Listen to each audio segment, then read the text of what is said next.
Olá, hoje estamos aqui com Marina Brito.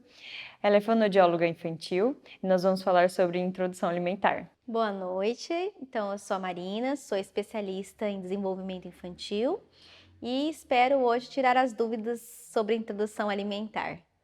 Marina, você acha, na sua opinião, que toda criança que vai começar a introdução alimentar precisa ir na fonoaudióloga? Eu acho que é um caminho, mas não necessariamente que toda criança precisa, né?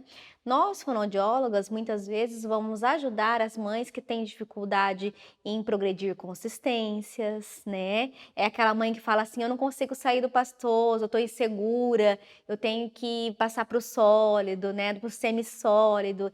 E aquela mãe que às vezes passa 9, 10, 11 meses e está lá dando tudo triturado, que não pode, inclusive, nós vamos falar sobre isso, né? Mas está lá, continuando dando amassado, com medo. Então, normalmente, são essas mães que nos procuram e, claro, né, as mães aí neuroatípicas. Nós sabemos que para a introdução alimentar é necessário que tenha sinais de prontidão. Nas mães atípicas não é bem assim. Os sinais de prontidão, principalmente nas síndromes, né, na paralisia cerebral, que é muito comum, né, na prematuridade, nós temos, às vezes, sinais de prontidão diferentes. Na prematuridade, por exemplo, a gente tem que considerar a idade corrigida da criança, né? Agora, uma criança, por exemplo, com paralisia cerebral, nem sempre ela vai conseguir manter a cervical, né? Ela não, às vezes ela não vai conseguir manter tronco, ela não vai conseguir manter cervical. Então, nós vamos dar esse suporte para ela, esse alinhamento corporal e postural para que ela consiga se alimentar. Então, não tem como a gente ficar esperando alguns sinais de prontidão. Então, na criança atípica, muitas vezes a gente não espera todos esses sinais de prontidão, porque muitas vezes elas nem vão chegar a ter esses sinais de prontidão. Então, o que a gente tem que fazer? Estabelecer metas, né, no nosso planejamento ali, de qual forma nós vamos introduzir essa alimentação, mas que ela vai ser segura. Porque o importante é a segurança e a nutrição. E aí você faz todo esse diagnóstico, se tem alguma disfagia, se tem algum problema que não vai deixar essa criança comer. Porque normalmente a mãe procura a fonoaudióloga quando a criança tem alguma dificuldade, né? Porque Sim. quando tá tudo ocorrendo bem, a mãe não procura, né? E a gente pode ali descobrir às vezes um DAP, que nós já falamos sobre isso, né? Nós podemos descobrir às vezes uma disfagia, uma recusa, uma seletividade alimentar, dentre outros, né? Diagnósticos alimentares, dificuldades alimentares, transtornos alimentares que nós temos. Então, normalmente, a mãe procura quando a criança está com dificuldade, principalmente de progredir consistências, ou engasgando muito. Uma das queixas da mãe é o engasgo frequente, essa insegurança, esse medo para progredir consistências. Muitas mães têm essas dúvidas de consistência, né? Sim, a consistência ela precisa ser cada vez mais aí progredindo essa consistência, né? Porque, vamos supor, se até os 10 meses essa criança ainda não teve esse contato com outros tipos de texturas, temos estudos provando que ela vai ter mais dificuldade ainda depois para chegar aos sólidos. Então, para você ver, a gente tem dos 6 meses até os 9 meses, quando essa criança já começa a fazer o movimento de pinça, né?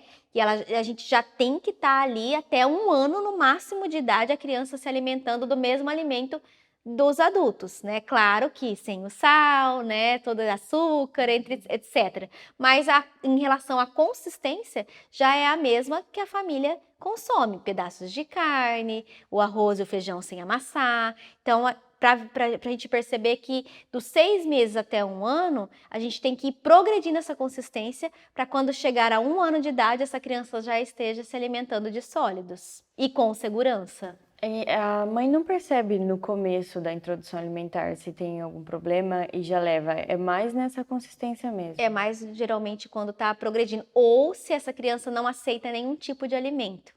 Então a mãe começa a ficar desesperada porque vai chegando 6 meses, 7 meses ali, né, que é a idade da introdução alimentar mais os sinais de prontidão, né?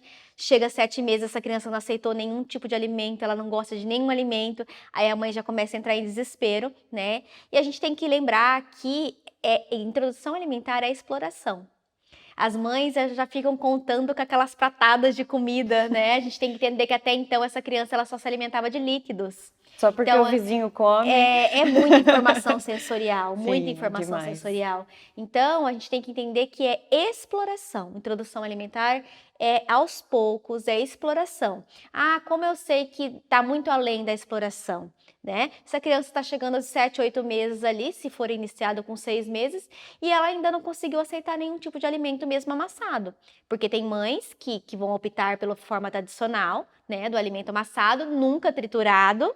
É uma observação importante para a gente fazer. Esse alimento ele não pode ser triturado em liquidificador, processador, Nem passado na peneira. nem passado na peneira, né? Isso a gente já vê muito aí essa informação, mas é bom reforçar que a gente não pode utilizar. E aí a mãe vê que mesmo, às vezes, tentando dar consistências que são fáceis para a criança, ela mesmo assim ela não aceita. Então a gente vê que vai muito além ali dos 7 meses, e o tempo vai passando, essa criança não vai aceitando nenhum tipo de alimento. E aí a gente tem que fazer aí uma avaliação bem completa para entender qual é a dificuldade dessa criança. É porque toda essa parte de pedacinhos que tem na comida, a parte de pinça ou até mesmo a criança levar à boca, tudo isso vai para o desenvolvimento neurológico e motor da criança, Sim, né? porque ela vai desencadeando ali cada vez mais um planejamento motor mais refinado, tá? Eu comparo muito o desenvolvimento motor, né? Tanto o alinhamento corporal quanto o desenvolvimento motor dessa criança com o motor oral. Quanto mais habilidade motora global essa criança tem, mais ela tem ali uma habilidade motor oral refinada. O que também até envolve a fala, né? Sim. Quando a criança começa a andar, ela começa a falar. Quando a criança faz 1 ano, que ela começa a andar, falar, ela já começa a se alimentar dos alimentos que a família se alimenta Consome. sólidos, né? Uhum. Então, para você ver, o motor, ele está totalmente ligado com esse refinamento também do motor oral, da mastigação, da lateralização de língua, né? Porque a criança, primeiro, ela começa a fazer só o movimento vertical, né? Para depois ela fazer ali todo o movimento, a rotação de mandíbula. Então, isso ela vai refinando e vai desenvolvendo com essa progressão de consistência, né? É tudo perfeito, né? É tudo perfeito. E não acontece do dia para a noite. É isso Sim. que as famílias têm que entender, né? Que é um processo, é uma maturação cerebral que vai acontecendo, uma maturação neurológica e automaticamente uma maturação motora que vai passando progredindo, né? E aí a mãe fala para mim, mas eu quero começar com um BLW, né? Então, ótimo, pode começar com BLW. A questão, você sabe falar melhor que eu, é a segurança dos cortes.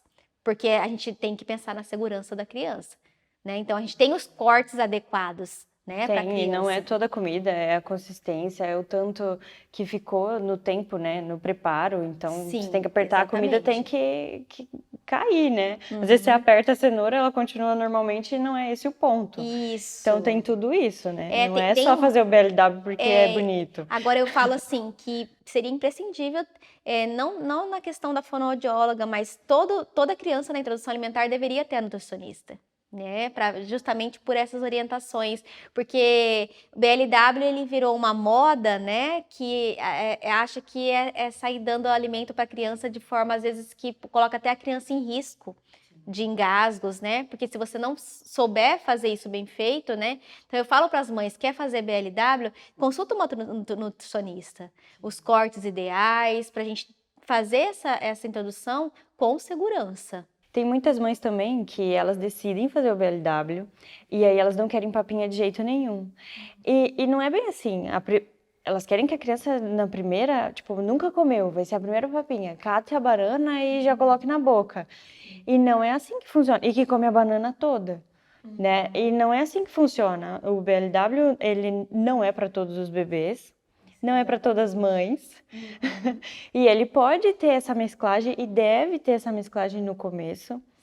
E então, se você vai ofertar cenoura, pode ofertar cenoura. Então, amassa um pouco com o garfo e deixa um pedaço da cenoura em preparação segura para a criança.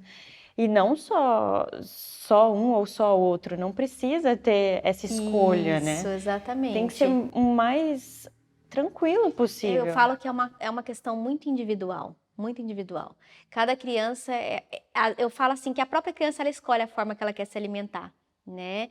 Então, ela nos dá os indícios de qual forma está mais confortável para ela, está mais aceitável para ela. Então, às vezes, a mãe faz todo um planejamento e, às vezes, aquela criança não está pronta naquele momento para isso. Então, esse respeito também é importante, né? Entender os sinais que a criança está dando do que ela quer também, né? Porque muitas vezes tem criança que às vezes não quer mesmo ficar continuando naquela papinha. Ela quer pegar os pedaços, ela quer pôr na boca, ela quer tentar, né? E às vezes a insegurança é da mãe. Então, a gente tem muito aí esses dois lados para a gente pesquisar. E como é importante você oferecer vários tipos de alimentos diferentes, né? Na semana, no mês. E as Por texturas, tentativas, né? porque ofereceu uma vez, não gostou.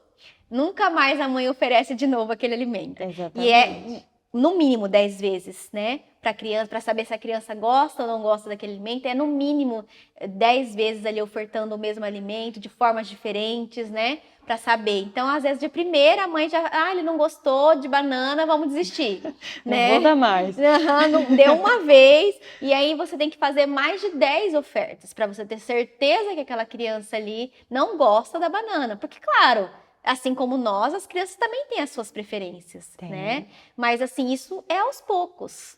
E elas têm muitas preferências nutricionais. Então, elas são extremamente inteligentes, né? E elas conhecem elas mesmas. Então, se ela tá precisando de ferro, você pode perceber que a família vai falar, só come beterraba, né? Mas você já tentou feijão? Não, feijão tem o grãozinho, tenho medo de engasgar. Aí começa a dar feijão de uma forma segura. Putz, só come beterraba e feijão. Mas porque ela tá precisando de ferro. O organismo pede, né? Exatamente, né?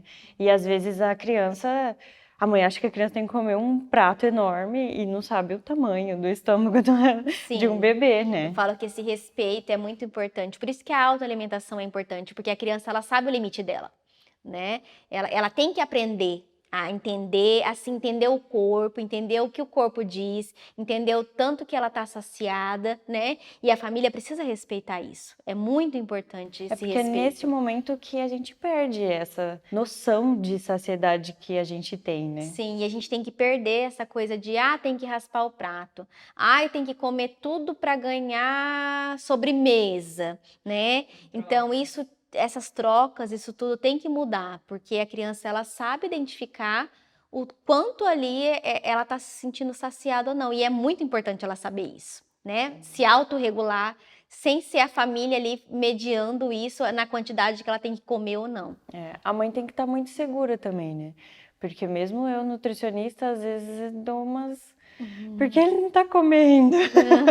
Sim. Porque as pessoas falam muito, né? O vô, a avó, a tia, o pai, Sim. o irmão, eles falam demais, né? Não quis comer. Ficou só 10 minutos na mesa. Não precisa, a criança não precisa mais Eu que falo isso. se não tem uma questão nutricional, se essa criança está mantendo o peso bem, se essa criança está saudável, ela sabe, né? Ela sabe a quantidade que ela tem que comer. E forçar, às vezes, é pior. Então a gente tem que entender essa saciedade, tem que ver, tá saudável a criança, né? Como que estão os exames dela, como que tá esse acompanhamento com a pediatra, como que tá o ganho de peso, a perda de peso, ou mantendo peso. Então isso tudo vai dizer pra gente como que tá essa alimentação, né? É a base pra gente saber se tá adequado ou não. Tem muitas crianças também que você tem que observar o biotipo dela, né? Que às vezes a criança já nasceu magrinha e, quer que fica na curva média, não vai dar. Essa criança é desde que nasceu. A gente já tem essa cultura de que bebê e criança gordinho que é saudável, né? Já vem de uma cultura de que bebê gordinho ele é saudável, né? Que criancinha gordinha é fofinha, é lindo, né? E a gente tem que quebrar um pouco essa cultura, né? Do fofinho, do gordinho, é mais bonitinho, né? A gente tem que entender que as crianças magras, ou às vezes nem magras, né? Elas são saudáveis, que eu vejo muito mãe comparando às vezes os bebês, né? Meu bebê é gordinho, meu bebê é muito magrinho, e não tem nada a ver às vezes com saúde, né? Isso faz muito mal até para a criança, né? Aham. Psicologicamente, ela já vai Sim. crescendo, eu sou gordinho, eu sou A gente gordinho. tem que ver o quanto essa criança está saudável e está feliz, né? Exatamente. Marina, quero agradecer sua participação. Muito obrigada por todo esse conhecimento. Nós vamos deixar o arroba da Marina aqui embaixo. E se vocês precisarem, pode entrar em contato. Eu agradeço pelo convite, muito bom estar aqui com vocês e qualquer dúvida eu continuo à disposição. Obrigada.